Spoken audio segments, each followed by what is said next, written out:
Hey everyone, welcome to day 7 of e-learning. We got a lot to do, so I'm going to get right into it. Number one, Tupac Shakur is our inspired quoter today. I know it seems hard sometimes, but remember one thing. Through every dark night, there's a bright day after that. So no matter how hard it gets, stick your chest out, keep your head up, and handle it. And that's the best thing I can think of to say to people as we go through this hard time. Okay, today, more elements of poetry and more practice with poetry and writing in a specific style. Only today there's like 4 lines of writing. It'll be really short. Okay, I want to continue on that rhyme, the elements of poetry that dealt with rhyme from yesterday. We talked about slant rhymes and end rhymes. Well, here's the thing about today is that rhyming ends in a scheme or a plan or a predictable sort of pattern. It really is, as it says here, purposeful moments, because rhyming is always purposeful. There's the reason the poet wants you to look at it. Where end rhymes follow a pattern in a stanza. A stanza is like a paragraph for poems, so a grouping. And it's really just this. You start with A for a sound. You look at the next line and see if that sound is the same. That would be another A. Or if it's different, go to B. Then go to the next line. If it sounds like the first line, it's an A. If it's not, then it sounds like the second line, well, then it's a B. And if it sounds like neither of those, put a C. So here we go. I saw Bettini climb up a red wall. He looked like Linguini when he took a fall. Then he cracked like an egg. Here's what I would do here. Pretty simple. Bettini. That's an A sound. That's because what I'm starting with. Always start with A. All right, climb up a red wall. Wall does not sound like Bettini, so I'll put a B there. Linguini. Oh, Linguini sounds like Bettini. There's an A again. And then fall. Well, that sounds like wall, so that's got to be another B. And then the last line is then he cracked like an egg. Egg doesn't sound like Bettini or wall. It's got to be C.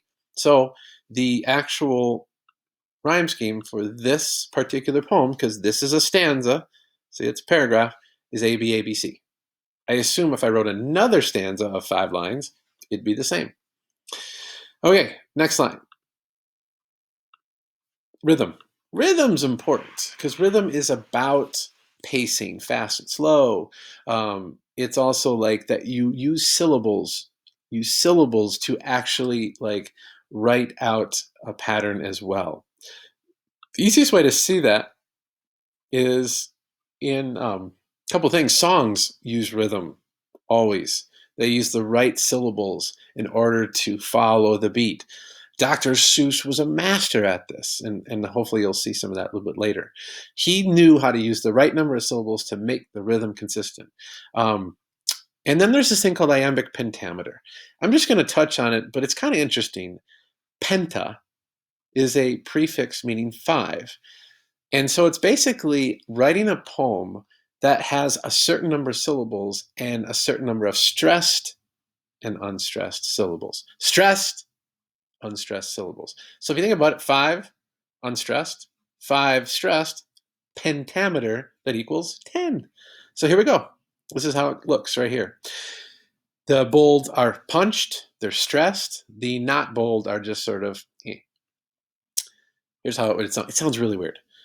He coughed, I breathed as he and dog walked by. The virus stared me in my bloodshot eye.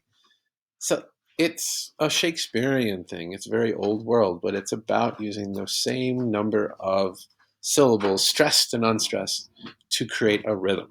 Okay? Iambic pentameter. Okay. Next one and last one is personification. Ultimately, a personification is pretty simple, giving non-living things very human characteristics. And they can range. One word can make personification. For instance, the flower danced in the wind. Well, flowers don't dance, but that word humanizes the flower. Instead of just getting blown over, it danced. But it can get more complex. For instance, the flower danced and pranced, curtsied and pirouetted to the music of the wind. Now, again, they can't dance and prance, curtsy and pirouette. Those are human things. Those are ballerina terms. But if I use those enough, then I'm really starting to create a human-like form out of this flower. And then I even added music of the wind. And then it gets super complex. The sensitive, gentle flower performed her ballet to the symphony of the wind. Gentle and sensitive? A flower isn't any of that. It's just a flower. It is. But I've added those elements to make it more human. And I said performed her ballet. I've even given it gender now. It's a very human thing to do. And then Symphony of the Wind. So it's not just music, it's now multiple instruments. I've taken this flower and turned it into a ballerina. That is personification.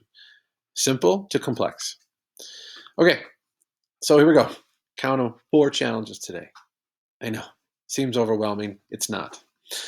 Number 1, you're going to go to your rhyme scheme for your poem from yesterday, the one you wrote, the 10-line poem, and then I want you to just scheme it out. So you're going to start with A for this first sound and then move on to B. So let me give an example. I did it already right here. Here was my poem right here. Hard times and endurance, but hardest of all is the absence. Oops, I spelled that wrong. Your grandchildren can't see the amazing grandma you've come to be. So endurance, start with an A. So I would put an A there. Hardest of all is the absence. Absence and endurance, I think it's the same sound. So I'm going to call it an A. Your grandchildren can't see. C does not rhyme with absence or endurance. Give that a B. And then you've come to be rhymes with C, so there's another B. So there's my first stanza. It's AABB.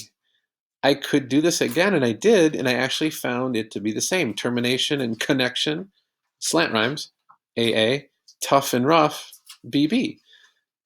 They match. So there's my rhyme scheme of my poem, AABB.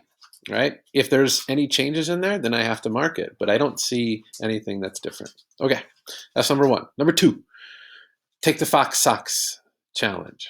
All right, this is Dr. Seuss at his best.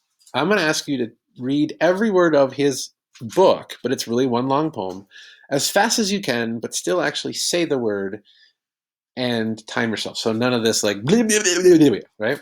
And record if you want and share with me for some fun. But this is my favorite line of this. So the whole book is right here. But here's my favorite one. Right here. Ready? When a fox is in the bottle where the Tweedle Beetles battle with their paddles in a puddle and a noodle-eating poodle, this is what they call the Tweedle Beetle Noodle Poodle Bottles Paddle Muddle Duddle Fuddle Buddle Box and Soxer. Right? Have some fun with that. There's just a thing to just do. So don't worry about an assignment. Have some fun with it. 3, watch me rap.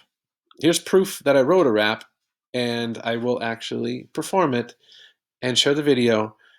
So it's about a minute and a half, but then it's about 10 minutes of laughing. So I did it for you. I made a fool of myself for you. Enjoy. But it's about rhythm, right? And you'll notice I think I do have the good rhythm. Am I a talented rapper? No.